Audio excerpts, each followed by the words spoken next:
শরীরে না আছে মাংস, না আছে কোনো ধ্যান, ছেলে আমার শাহরুখ খান।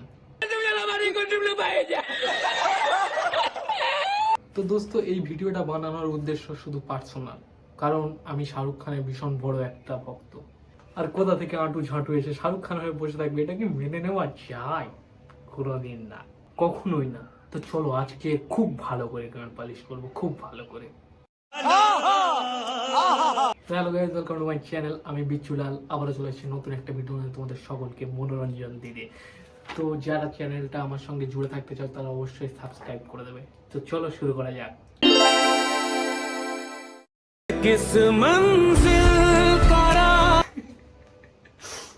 ভাই কেউ যদি থেকে থাকিস প্লিজ আমাকে বল, ইয়ে সিগারেট খাচ্ছে না সিগারেট এগে খাচ্ছে?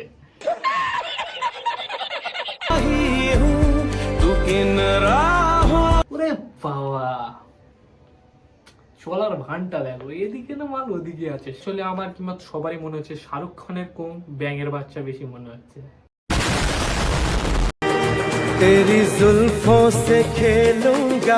আরে কেন জুলপের সাথে কথা বলছি? জুলপের ভিতরে যদি একবার ঢুকে যাস তোকে তো আর খুঁজে পাওয়া যাবে না। এই গান গেছে রে, সত্যি কথা বলবি, তুই কোথাকার চুল কেটে তুই মাথায় দিয়েছিস? আমার তো মনেই হয় না যে এটা মাথার চুল। ये शो से निकल रहा था मैं आपको देखा, आपसे काफी टाइम से मुलाकात करने का मैं सोच रहा था, लेकिन वो असल में আরে বোকাচোদার মাথা মেলার স্টাইলটা দেখো, गजब बेइज्जती है।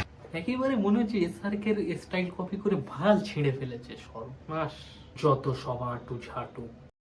क्या क्या कहना कहना क्या चाह रहे हैं भाई आप? এসআরকের নামটা বদনাম করে দিল। তো গাইজ এরপরে এর উপরে আরেকটা ভিডিও আসবে। তো আজকে এই পর্যন্ত। যদি ভিডিও তোমাদের ভালো লাগে অবশ্যই আমাদের সঙ্গে জুড়ে থাকো, সাবস্ক্রাইব করে। ধন্যবাদ, আবার দেখা হচ্ছে অন্য কোনো ভিডিওয়। তুমি দেখতে অনেক ভালো, তুমি অনেক কিউট, হ্যাপি আছো তুমি।